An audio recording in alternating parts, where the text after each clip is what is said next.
ದಾಖಲೆಯಲ್ಲಿ ದಾಖಲೆಯಾದಂತ ಸನ್ಮಾನ್ಯ ಬಸವರಾಜ ಹೊರಟ್ಟಿ ಸಾಹೇಬರ ಕೈಲಿ ಇವತ್ತ ರಾಮಕೃಷ್ಣಗೌಡರ ಹುಟ್ಟುಹಬ್ಬ ಮತ್ತು 50 ವರ್ಷ ಸೇವೆಗೆ ಉತ್ತರ ಕರ್ನಾಟಕದಲ್ಲಿ ಒಂದು ದೊಡ್ಡ ಶಕ್ತಿಯನ್ನ ಹೊರಟ್ಟಿ ಸಾಹೇಬ್ ಕಡೆಯಿಂದ ಇವತ್ತು ಮನುಷ್ಯರನ್ನು ಹೇಳಿಕೆ ಬಯಸ್ತಾನೆ. ಇದ್ರ ಜೊತೆಲಿ ಯಾಕೆ ರಾಮಕೃಷ್ಣಗೌಡರು ನಾವೇನಾದ್ರೂ ಇವಾಗ ಮಾಲಿಂಗನಾಥ ಸ್ವಾಮಿಗಳನ್ನ ಭೇಟಿಯಾಗಿ ಹಾಕಿರ್ಲಿಲ್ಲ. ಒಂದ್ ಬಾರಿ ನಾನು ನಮ್ಮ ದಿಗನ ಸರ್ ಎಲ್ಲರಿಗೂ ಕಾರ್ಯಕ್ರಮ ಹೋಗಿದ್ದೀನಿ. ನಮ್ಮ ಧಾರವಾಡ ಮುರುಘಾಮಠ ಸರ್ ಎಲ್ಲರೂ ಒಂದು ಕಾರ್ಯಕ್ರಮ ಇವ್ರು ಊರಲ್ಲಿ ಕಾರ್ಯಕ್ರಮ ಮಾಡಿದ್ರು ಸರ್. ಇಡೀ ಊರು ಕೂಡಿ ಕಾರ್ಯಕ್ರಮವನ್ನ ಯಶಸ್ವಿ ಮಾಡಿದ್ರು.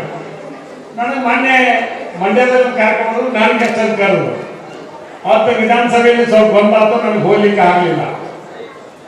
ನಾವೇ ಉತ್ತರ ಕರ್ನಾಟಕ ಮಾಡಬಾರ್ದು, ಧಾರವಾಡ ಮಾಡಬಾರ್ದು ಅಂತ ಹೇಳಿ ಒಂದು ಸೂಕ್ಷ್ಮ ನಿರ್ಣಯ ತಗೊಂಡು ಗೌರಿಗೆ ಫೋನ್ ಮಾಡಿದ್ರು. ಎದಕ್ಕೆ ಹೇಳ್ತಾರೆ ಏನಿಲ್ಲ, ಒಂದು ಕಾರ್ಯಕ್ರಮ ಇಟ್ಕೊತೀನಿ ಹೋಗ್ಬೇಕು.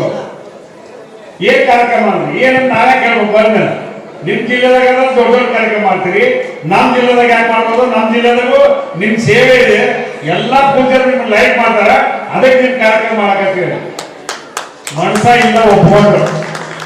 ಇವತ್ತೊಂದು ಹಬ್ಬದ ವಾತಾವರಣ ರೀತಿಯಲ್ಲಿ ಗೌಡ ಹುಟ್ಟು ಹಬ್ಬದ ಜೊತೆಗೆ ಅವರು ನಿಸ್ವಾರ್ಥ 50 ವರ್ಷದ ಮಠಕ್ಕೆ ಸೇವೆ ಮಾಡಿದ್ದಕ್ಕೆ ನಮ್ಮ ಉತ್ತರ ಕರ್ನಾಟಕಕ್ಕೆ ಮತ್ತು ಬಾಲಗಂಗಾಧರ ಸ್ವಾಮಿಗಳ ಮಠಕ್ಕೆ ಒಂದು ಅವಿನಾವ ಸಂಬಂಧ ಐತೆ ಅಂತ ಸಂದೇಶ ಕೊಡೋಕೆ ಈ ಕಾರ್ಯಕ್ರಮವನ್ನು ಆಯೋಜನೆ ಮಾಡಿದ್ವಿ.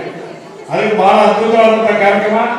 ನಾನು ಹೆಚ್ಚು ಮಾತಾಡಿಲ್ಲ, ರಾಮಕೃಷ್ಣಗೌಡರು ನಾವು ಕೂಡಿ ಒಂದು ಬಾರಿ ದೊಡ್ಡ ಸ್ವಾಮಿಗಳು ಮನೆ ಚರ್ಚೆ ಮಾಡಿದ್ವಿ. ಇಲ್ಲೇ ನಮ್ಮ ಸತ್ತೂರಲ್ಲಿ ಇರ್ತಕ್ಕಂಥ 100 ಎಕರೆ ಕೇವಲ 6 ಲಕ್ಷ ರೂಪಾಯಿ ಒಂದು ಎಕರೆ ಮುಗಿಸಿದ್ವಿ. ಈ ದುಡ್ಡು ಎಷ್ಟು ಕೊಡ್ಬೇಕು ಅಂತ ಚರ್ಚೆ ಪ್ರಾರಂಭ ಆಯ್ತು. ಅವತ್ತಿನ ಕಾರಣ ನಾವು ಏನಾದ್ರು ಸಂಬಂಧ ಬಂದಿದ್ರೆ ಅದು ಹೊರಟಿ ಸಾಹೇಬ್ ಕಾರಣ. ಆ ಮಠಕ್ಕೆ ನಮಗೆ ಏನಾದ್ರು ಒಂದು ಸಂಬಂಧ ಬಂದಿದ್ರೆ ಹೊರಟಿ ಸಾಹೇಬ್ ಕಾರಣ. ಅಂತ ವ್ಯವಸ್ಥೆಯಲ್ಲಿ ಇವತ್ತ ಇಷ್ಟು ದೊಡ್ಡ ಮಠವಾಗಿ ಉತ್ತರ ಕರ್ನಾಟಕದ ಧಾರವಾಡದಲ್ಲಿ ಒಂದು ಶಾಲೆ ಕರೆದು, ಆಮೇಲೆ ಬಾಗಲಕೋಟೆಯಲ್ಲಿ ಜಮೀನು ಖರೀದಿ ಮಾಡಿ, ಇಲ್ಲೇ ಧಾರವಾಡದ 36 ಎಕರೆ ಖರೀದಿ ಮಾಡಿದ್ರು. ಧರ್ಮದ ಕಾಗದ ಮೊದಲು ಮಾಡಿ ನನಗೆ ಗೊತ್ತಿಲ್ಲ ಸರ್.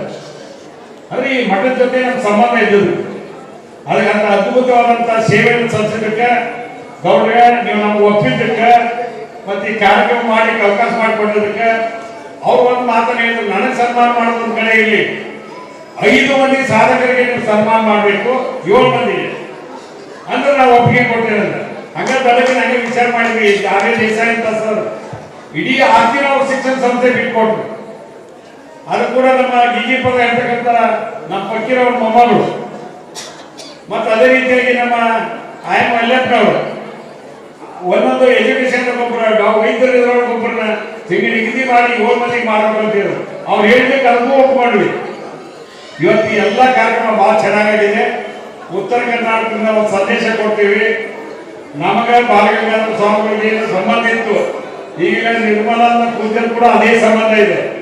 ಆ ಸಂಬಂಧವನ್ನು ಮುಂದುವರಿಸಿಕೊಳ್ಳಕ್ಕೆ ನಮಗೆ ನಿಮಗೆ ಬೀಕರಾದಾಗ ಉತ್ತರ ಕರ್ನಾಟಕಕ್ಕೆ ದಕ್ಷಿಣ ಕರ್ನಾಟಕಕ್ಕೆ ಬೀಕರಾದಾಗ ಅಂತ ಈ ಕಾರ್ಯಕ್ರಮದಲ್ಲಿ ನಾವು ವಿಶೇಷವಾಗಿ ರಾಮಕೃಷ್ಣಗೌಡರು ಸನ್ಮಾನ ಮಾಡಿದ್ರೆ ಅದು ದೊಡ್ಡ ಅರ್ಜನೆಗೆ ಆಶೀರ್ವಾದ, ಈಗಿನ ಅರ್ಜನ ಆಶೀರ್ವಾದ ಅವ್ರಿಗೂ ಕೂಡ ಇರಲಿ ಅಂತ ಮಾತನ್ನು ಹೇಳಿ, ನಿಮ್ಮ ಜೀವನ ಇನ್ನೂ 50 ವರ್ಷ ಏನಾಗಲ್ಲ, ಗಟ್ಟಿಬಿಟ್ಟಿದ್ರೆ ನಿಮ್ಮೆಲ್ಲ ಕುಟುಂಬದವರು ಬಂದು ನೀನೇ ನೋಡೋದಕ್ಕೆ.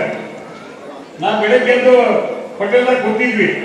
ಇಷ್ಟು ಕೂಡ ಯಾಕೆ ಬಂದಿರಿ ಹೇಗೆ ನಾವು ಮಂಡ್ಯದಂತ ನಿಮ್ಮ ಮನುಷ್ಯ ಬಂದ ಆಲೆ ಅಷ್ಟು ಚಾ ಕೊಡ್ತೀವಿ, ಟಿಫಿನ್ ಮಾಡೋದ್ರಿಲ್ಲ, ನಾವು ಗೌಡ ಕಾರ್ಯಕ್ರಮ ನೋಡಕ್ ಬಂದೀವಿ.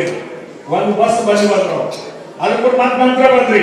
ಇದು ಒಳ್ಳೆ ಕಾರ್ಯಕ್ರಮ ಆಯೋಜನೆ ಮಾಡಿವಿ. ಇವತ್ತು ಬಹಳ ಸಂತೋಷ ಆಗಿದೆ. ನಮ್ಮ ಉತ್ತರ ಕರ್ನಾಟಕ ಭಾಷೆದಾಗ ಹೇಳ್ಬೇಕಂದ್ರೆ ನಿಮ್ಮ ಕಾರ್ಯಕ್ರಮ ಮಾಡಿದ್ದಕ್ಕೆ ನಮ್ಗೆ ಹಂಡೆ ಹಾಲು ಕೂಡ ಸಂತೋಷ ಆಗಿದೆ. ಅದಕ್ಕೆ ನಮ್ಮ ವಿಶೇಷವಾದಂತ ಅಭಿನಂದನೆ ಹೇಳಿ ಶುಭ ಕೋರಿ ನಾನು ಮಾತನ್ನು ಮುಗಿಸ್ತೇನೆ. ನಾನು ಹೆಚ್ಚು ಮಾತಾಡೋಣ ವಿಶೇಷ